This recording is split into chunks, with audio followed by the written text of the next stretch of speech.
Usually, chess players spend hours studying to become the world champion one day, while some choose to find methods of cheating to climb their way up the leaderboard. Starting with this player, who challenged Levy, aka GothamChess, was rated over 2,600 with no title and a brand new account. This alone had raised Levy's suspicion, but he found even more red flags after seeing their incredible win rate and astronomical growth chart. Being highly suspicious the player has been using a computer engine, Levy maintained a very solid setup from the opening known as the Hippo defense. Let's hear Levy's reasoning behind playing this. Now, here's what I'm doing. This is the anti-computer strategy. Hippo and King's Indian, very non-confrontational setups, can make the, what even is this?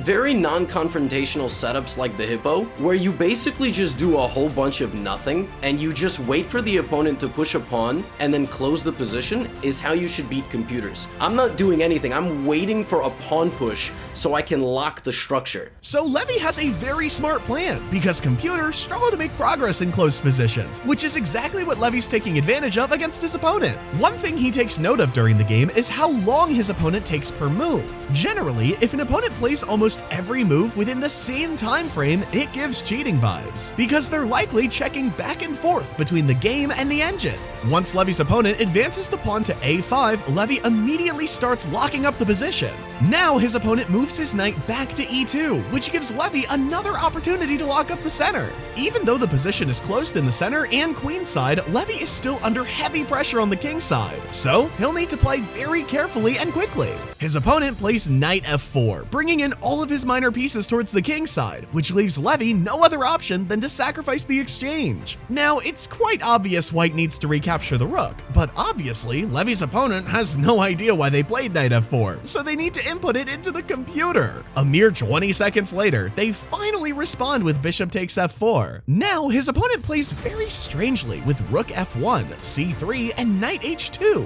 which are all moves no human would naturally play in a couple of seconds, as it doesn't seem to achieve anything.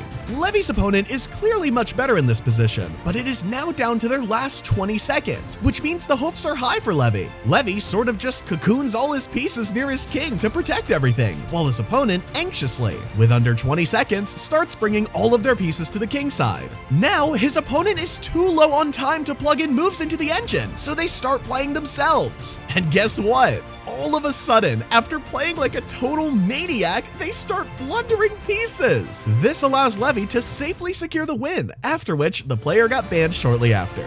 Now, our next cheater is something you would never expect to see. This was a charity event where former world champion Vishy Anand would play chess against celebrities. In one of the games, Vishy was up against Nikhil Kamath, a young Indian billionaire who founded the company Zaraja. Now, Nikhil had a chess.com rating of only 400 at the time, while Vishy, well, was the world champion. So, statistically speaking, Nikhil's chances of winning are none.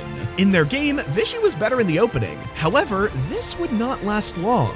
Vishy starts losing his advantage after Nikhil plays bishop c5, threatening to take on f2. However, things started to look even more suspicious after Nikhil began looking around frequently during the game. As the match progressed, the advantage slowly grew in Nikhil's favor. c2 pawn is under fire as well. Vishy has to lose one of these two pawns. He's defended the h2 pawn, but now Nikhil can pick up rook c2. He can just go and grab this pawn on and c2. Did you see that bar shift, Tanya? That bar slowly shifted towards Nikhil in this game. Vishy's rook on a2, it's stuck with this defending this pawn. The rook on c2 is so active. The bishop on b5.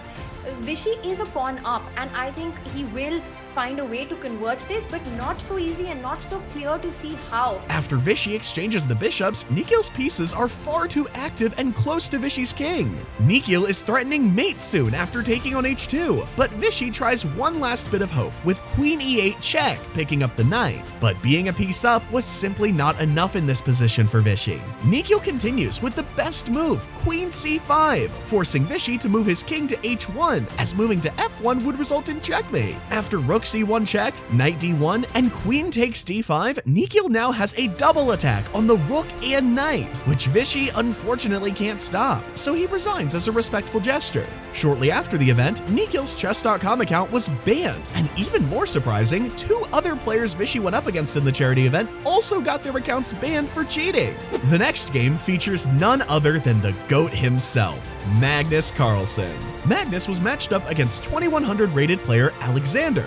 The opening begins with Magnus gambiting a pawn in order to get a faster development. He soon activates all of his pieces and finally recaptures the pawn on e4. He didn't have the right to castle here. I would say that position is absolutely equal, but no, I suppose I may have a slight pull, but not much. While the game so far feels completely normal, it turns out Alexander was secretly cheating with Stockfish in the background. As the game progresses, it seems like Magnus's opponent has regained their positional advantage, making the game dead equal. Despite Magnus being over 800 elo above his opponent, it would still remain a struggle to find a win in such a drawn position. Now down to the endgame, where Magnus's skills really shine, he tries to outplay Alexander, but he isn't able to. He's playing well. He's not allowing rook c4, at least not immediately. Fortunately for Magnus, since this was a blitz game, Alexander ended up flagging because he was checking the engine too often. So he's gonna run out of time, but it was a really tough game. And what can I say? He played really well for his rating.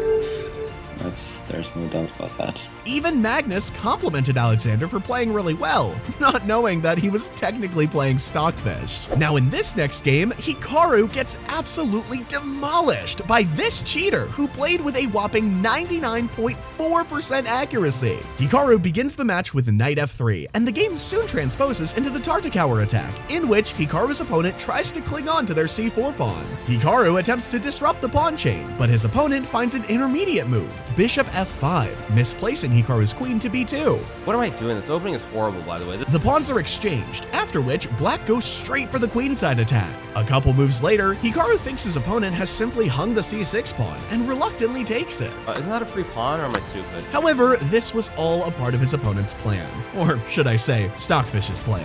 His opponent hangs another pawn, but obviously on purpose, to bait Hikaru into taking on b5. This allows Black to bring their rook into c2, kicking the queen to a3. It's like tricky. It's a tricky position to judge here. After bishop h3, bishop d3, and queen d5, Black is threatening mate on g2. Hikaru responds with e4, attempting to sever off the attack, but his opponent simply captures on e4. Now, Hikaru doesn't see the brilliant move his opponent has set up, so he takes on c2, which leads to his opponent playing the stunning move, knight takes g3. The game is simply lost for Hikaru, as if he takes the knight with either pawn, there is queen g2 mate. If f3, bishop takes d4 soon also leads to mate. This position overwhelmed Hikaru, so he instantly resigned, leaving him in a state of confusion of the game he just played. Okay, this is too weird. This is too weird. Yeah, I don't know what this is. I don't know what that is. I don't know what that is. I'm gonna see what is this account. Yeah, very weird, but whatever. Whatever. I mean, very weird. Yeah, I'm just gonna say that was very strange. Let's leave it at that. What was that? Yeah, I mean, you guys know what that was. Fortunately, shortly after, his opponent's account got banned.